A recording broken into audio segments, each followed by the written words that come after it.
And I'm Josh. Welcome to the Nightly on Hatch Plus, where your sheets smell like the first snow of the year. Josh. Matt, how are you? I'm very well, thank you, mate. Yeah, not, well, I mean, you know me. I could complain, but I won't complain. I'm all right. It's been, it's been a busy couple of days, been up and down. I think actually a perfect illustration of my career happened this week. What's that? I got an email, because I got to the last stages of sort of auditions for this big show, and I didn't get it. And then literally about 20 seconds after I opened that email, I got a follow on Instagram from Fray Bentos, who, I don't know if you have Fray Bentos where you are, but they make pies in a can. And they're pretty interested in some branding partnership. They're quite interested. So, I think that's it. I might not have got the primetime Saturday night slot on TV, but Fray Bentos are they're keen. So yeah, I'm all right. Okay, that's not a bad recovery. I'm sorry about the bad news, but that good news sounds great. I appreciate that, but I'm so calloused to bad news. Yeah, that totally. It will take a lot to upset me. Yeah.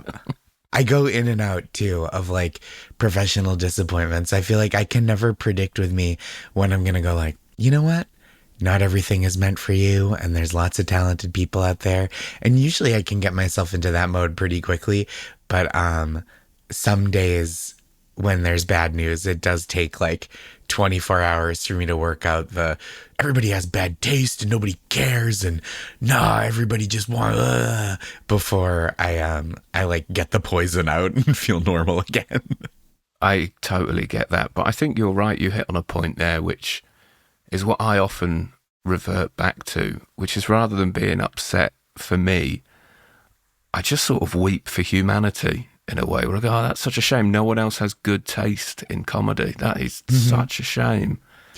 I had a professional setback about a month ago, probably, maybe a few weeks at this point. And I had friends that were very lovely and caring that when I told them, I was like, this is a bummer. I'm feeling a little bit flustered by it. And they were like, well, you're great. And I was like, thank you. That's really nice. But that wasn't what I was mad about. This wasn't me thinking I'm bad. This is me being mad at other people. Yes. That's so frustrating when that happens, because often as well, people think you're fishing for a compliment. Yep. And no, I don't need that. If anything, that's the last thing I need. My ego is out of control currently. Yeah. I'm the greatest thing in the world. Why won't other people believe me? And I definitely have other periods of going oh, this project I'm working on isn't coming out quite how I'd like it. And I hope I can figure this out, this writing thing, I had a couple bad sets in a row on stage and I'm feeling a little tentative about the new material. And those things happen. And I deal with better, the self-doubt stuff, because I know that I can regroup and work harder. And I think that applies to kind of any field, right? Of if you're wired a certain way, feeling bad about yourself for a minute is oh, what can I do to feel better or do better? I find when I'm frustrated by other people, it feels a little out of control. And so I'm just kind of what do you even do about this? I think that's exactly it. It is the control, isn't it? Because that's, it's not something that you can do anything about. But in a professional capacity, you are right. If you have a bit of a rough couple of days or, the sets aren't going exactly how you want them to, there is quite easy ways to fix that. Because I had a weekend just gone where the Thursday night wasn't great, the Friday night wasn't brilliant. And so the Saturday I was right, I'm canning doing all my new stuff in the middle. I'm going to bring out just the gold. Yeah. Play the hits. And then I know that I'm not actually achieving anything by doing this, but it will make me feel better. I know that feeling so well. Of okay, I thought this was going to be a little more for me, but this is a little more for them. This is for the people who came and bought tickets, and I'm performing for them when I thought I would be getting to do a little more creative exploration, but it turns out they are not into that. And my job is to put on a show for them. So that's what I'm going to do. Yeah, it's very easy to forget that, I find. But Yeah. that is what you should always revert back to. I think that always helps. I think so.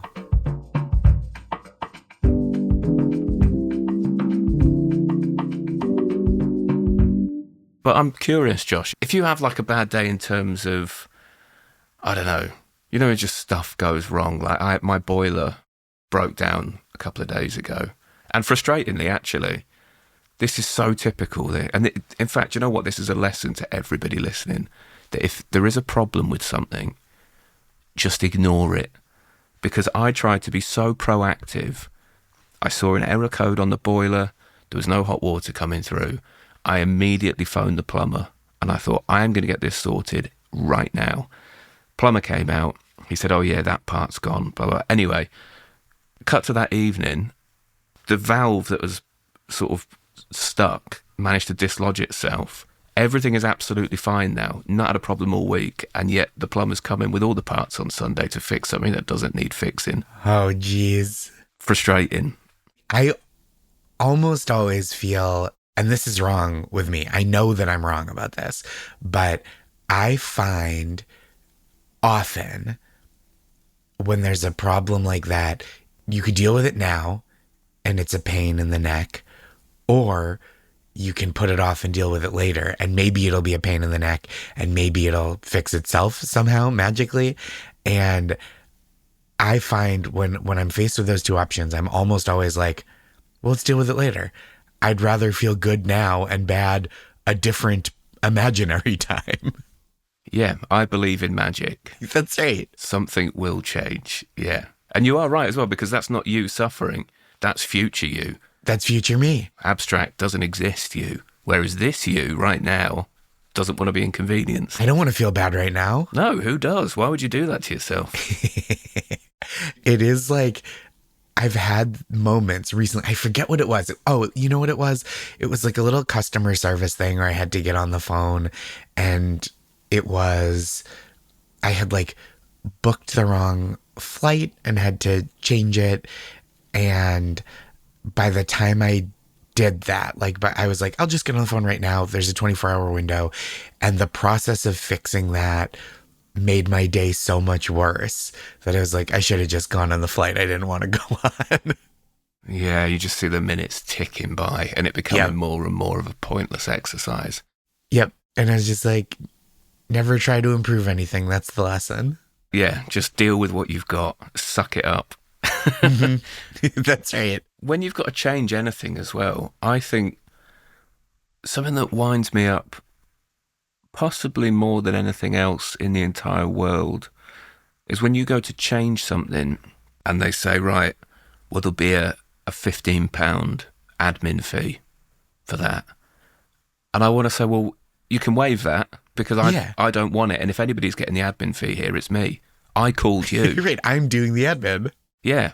I've never understood that within it, because I swear they weren't a thing, or certainly not to the degree they are now. They weren't that much of a thing sort of 15, 20 years ago. I mean, admittedly, I was like a 15-year-old kid, so I might not have known, but it's just a tax on stupidity, isn't it? And I pay it all the time. Years ago, I had, a plane ticket, and my name, I think, was like slightly wrong. Like, I think that somebody else had booked it for me for a work trip.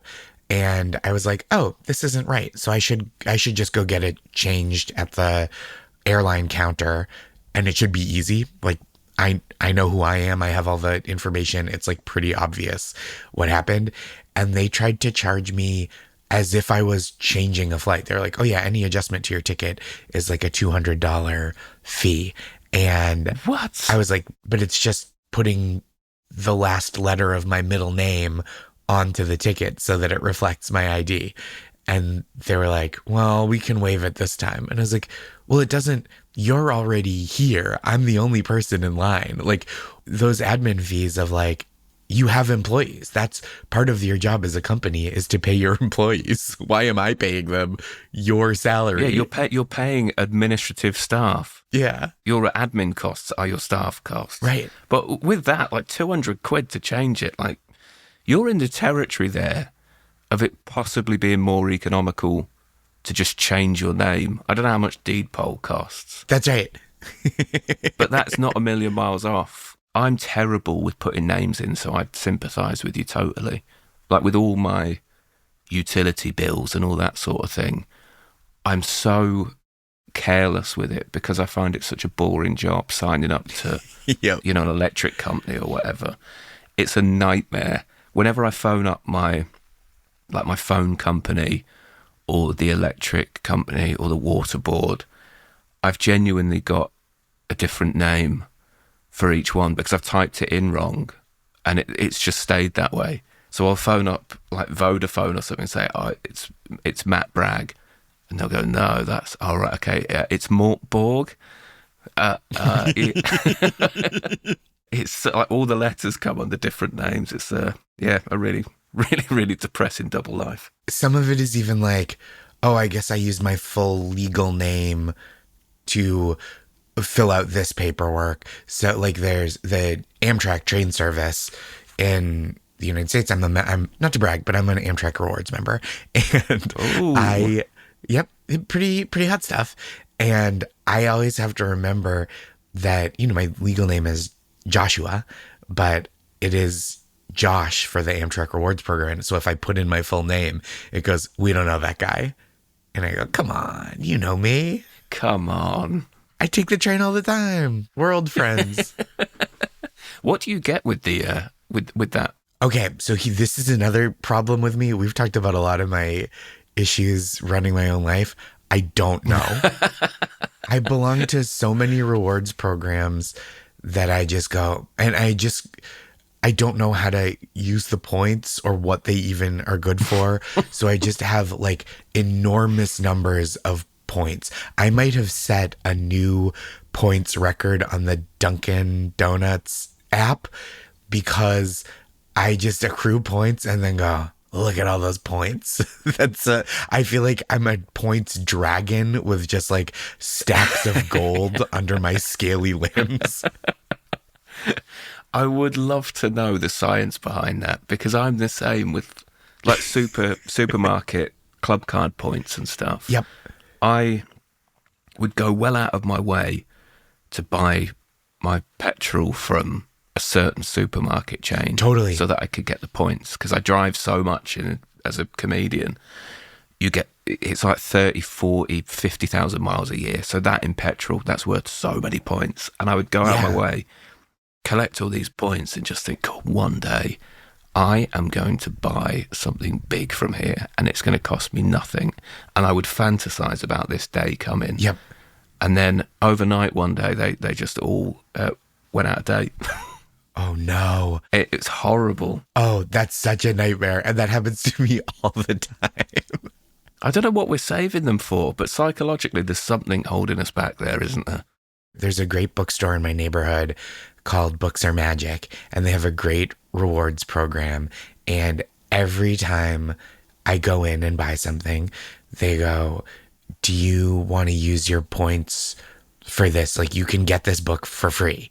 And I go, no, let's accrue more points. So I have like $75 that I could just spend on like 2 to 3 free books. But instead, right, there's some untold benefit that I think I'm going to get in the future if I just like cling to these points. Like there's going to be some golden book that I see and go like, that's the one. That's where my points go.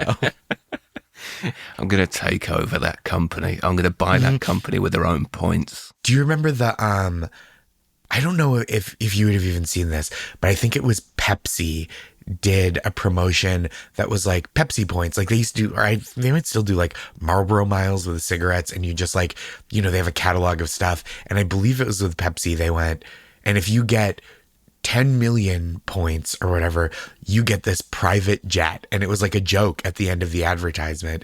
And some guy figured out that like the cost of just like using cash to acquire. I might be getting the details wrong, but he was like, oh, if I can just buy these points for 30 cents a piece, that's actually so much cheaper than buying a private jet would be. It's like the cost of a car. So I'm just going to use cash to buy this private jet. And Pepsi was like, uh-oh. Well, how did that shake out then? Did they still have to give him the private jet? I don't think so. I'm going to look it up in the Hatch Encyclopedia because I like truly. Yeah, we've got to know the ending to that. Okay, so I was pretty close. They said the jet would be 7 million Pepsi points, and the jet was valued at $37 million. So this guy was like, oh, it's only 10 cents per Pepsi point. So for $700,000, I can buy a $37 million private jet. So he did. He was like, okay, I'd like my jet, please. They were like, no, that was clearly a joke. And then he sued Pepsi, and the judge sided with Pepsi, saying like, come on, what? this is silly. I'm surprised about that. Like, that's an open and shut case. Surely they said it was a mistake. Just Yep. you've got to take your medicine there if you're Pepsi, I think. I agree. I think Pepsi's got to eat it on the 36 million of those dollars or whatever. But I guess the judge said, look, they land this jet like at school, like it shows a guy like dropping his kid off at school or something in the jet. And they were like, this is obviously a joke. No one's doing that. That's ridiculous. So they were absolved. They didn't have to give the guy a fighter jet. And then they edited the advertisement to say that it was 700 million Pepsi points. So that would entail actually accruing $70 million. So they were like, that's the cost of 2 jets. So no one will do this. I don't know. If I had enough money, that would potentially be the funniest thing you could have done there. Such an incredible bit. Yeah, it would have been unbelievable. The other thing I love about this is like, even if you have $700,000 to spend on a jet, that's like a lot of money to just have to write a check. You probably don't generally lead a private jet life. Like, where do you put it? That is very, very true. You have to have enough money to have the private jet life. You have to pay for lodging and fuel and a pilot. And so it's just like, maybe the upfront cost of the jet is what was keeping you out of that private jet life. But I feel like most people are not set up to absorb those additional costs. Yeah, the expenses are huge. Unless you maybe just never took off. You could just sort of taxi to the shop. Yeah, that'd be fun. Do you think you need a pilot's license to drive a private jet around an airstrip without taking off?